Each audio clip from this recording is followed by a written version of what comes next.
The Great Pyramid of Giza is aligned to true north with an error of 0.05 of 1 degree.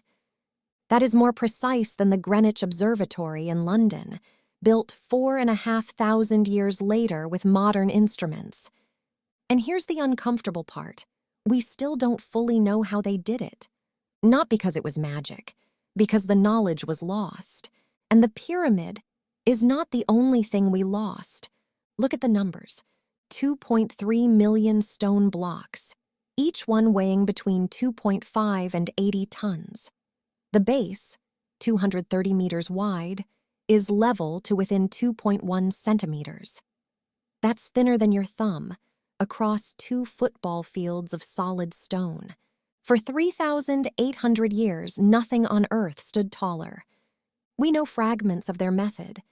Egyptian astronomers could find true north using the stars alone. They had measuring rods standardized to fractions of a cubit. They cut water channels into the rock to level the ground, a technique so simple and so precise that engineers still admire it today. But the full picture, the complete method, step by step, gone. The documentation did not survive.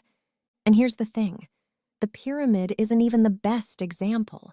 The real story is in their medicine. Around 1550 BC, an Egyptian scribe wrote down 700 medical treatments in what we now call the Ebers Papyrus.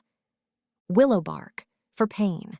Willow bark contains salicylic acid, the active ingredient behind aspirin. Honey, pressed into open wounds. Honey is antimicrobial, it kills bacteria.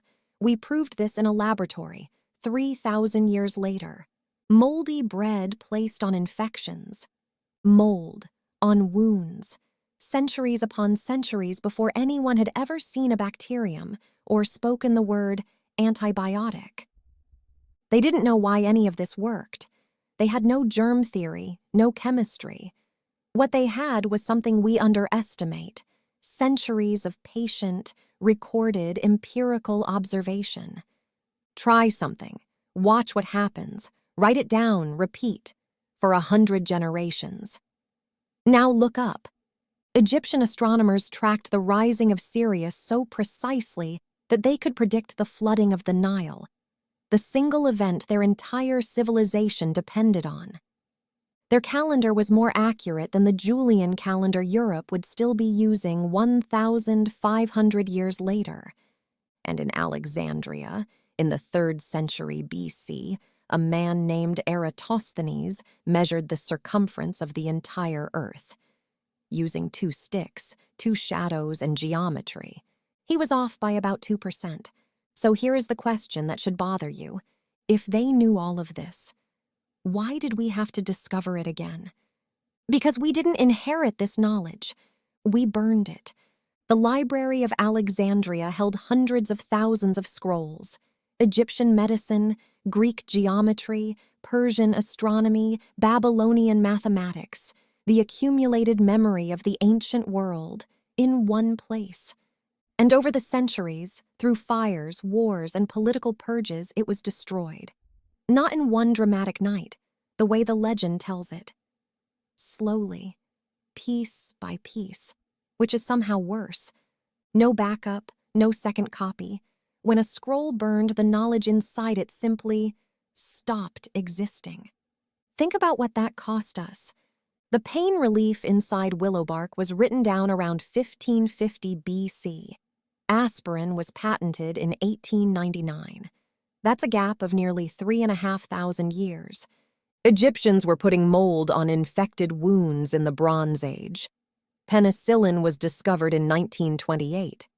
We didn't build on their knowledge.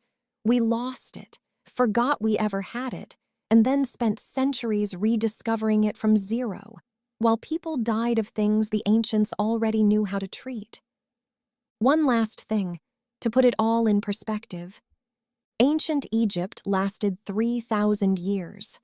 Rome, at its height, lasted 500. When Cleopatra was born, the Great Pyramid was already 2,500 years old.